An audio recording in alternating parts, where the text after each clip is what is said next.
Yeah? What?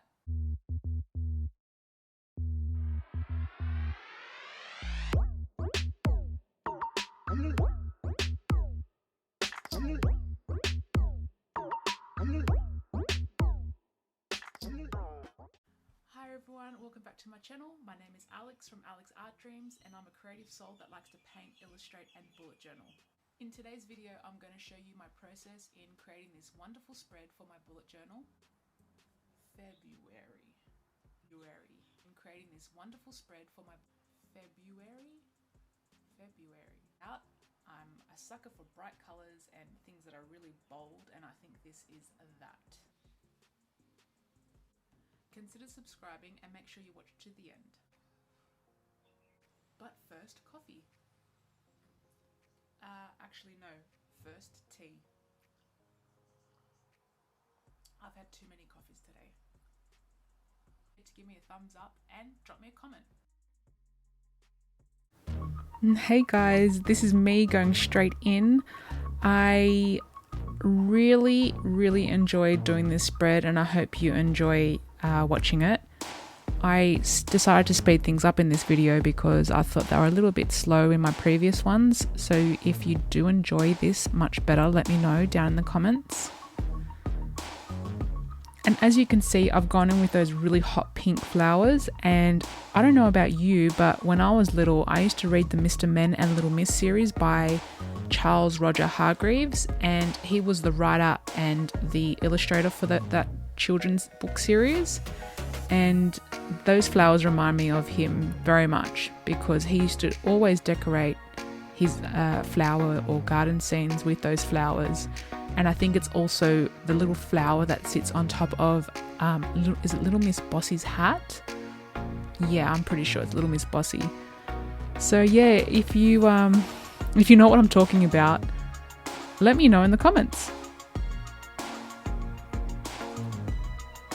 And at this point, I absolutely loved how the green vines were working, and I knew I was going to go do the same thing on the pink side. And even to this day, I still open up this page and I'm still not sure which color background I like the most. Is it the turquoise? Is it the pink? I just think they both work really well, especially with that really lush deep green. I just think it makes both colors pop. So I don't know if you guys know this, but I'm from Sydney, Australia, and yeah, I have to just take a moment to discuss the weather with you because it's just been crazy. I mean, we just went from 40-degree heat, with a high humidity, so thick you can cut the air, to raining and cold the next day. It's just so up and down. I don't know what's going on, but if you saw the intro to my video, you would have seen me literally dying in my own sweat. And yeah, it's getting to the point where you have to take 3 showers a day just to feel normal, because it's just so horrible. And as I'm recording this, it's actually raining outside. It's not the kind of weather that I'm used to for Sydney. So as you can see, I went in with a quote, "The best is yet to come," and I kind of did a Google search on what to put in for my quote for February because I couldn't think of anything off the top of my head.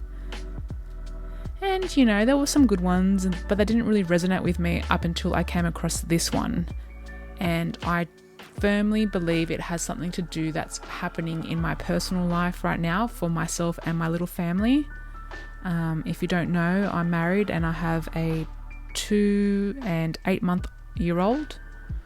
Sorry, that makes it sound like I have 2 children. What I meant to say is she is 2 years and 8 months at the moment. And we have some pretty exciting things happening for our little family, and I really would love to share it with you right now in this video, but unfortunately I have to keep hush about it just for a little bit longer. But I'm hoping that once everything sort of pans out the way I'm hoping it will, I get to share it with all of you.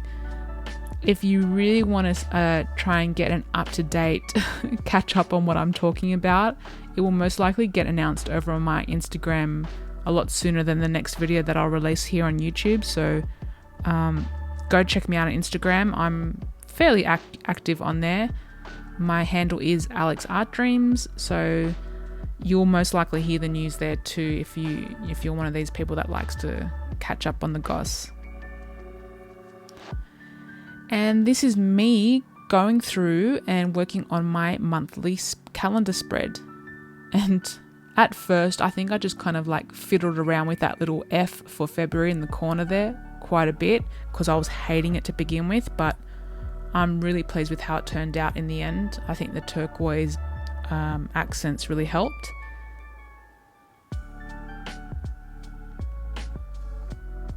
And there's really just something very, I don't know, just calming about these vines because I kept adding them to my spread. These ones are slightly different to the ones that I did on the previous page. They're a little bit more curly and they've got like little balls on the end. This is the kind of motif that I include a lot in my art and illustration. I've been doing them for years. I can still remember being in high school and drawing these on the side of my schoolwork as the teacher was talking. I don't know, I just find it really relaxing. And welcome to my first weekly spread. I like to keep my weekly spread simple, a lot of writing space because I don't just go in with what's happening on the day in terms of, you know, appointments, things to do.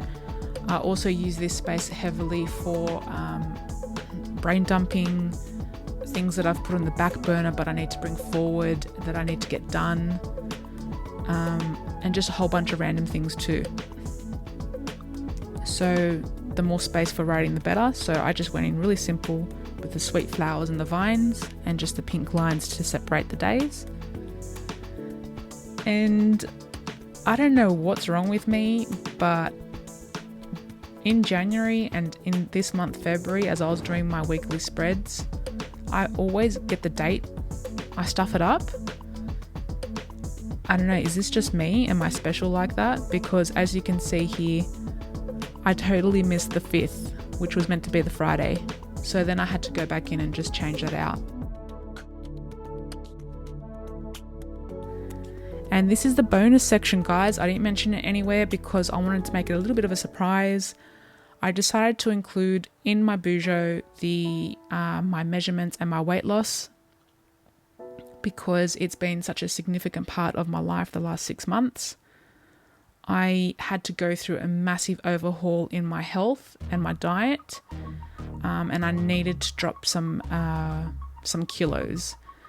So my starting point was 120 kilos. I know, wow, that's huge. And it was not easy to begin with, but I managed to drop down to 19. I dropped 19 kilos basically since then. And my measurements have been pretty good. They're, because I like to weightlift a lot as well, it sometimes fluctuates here and there, and but it's all going towards the correct side of the scale, which is the main thing.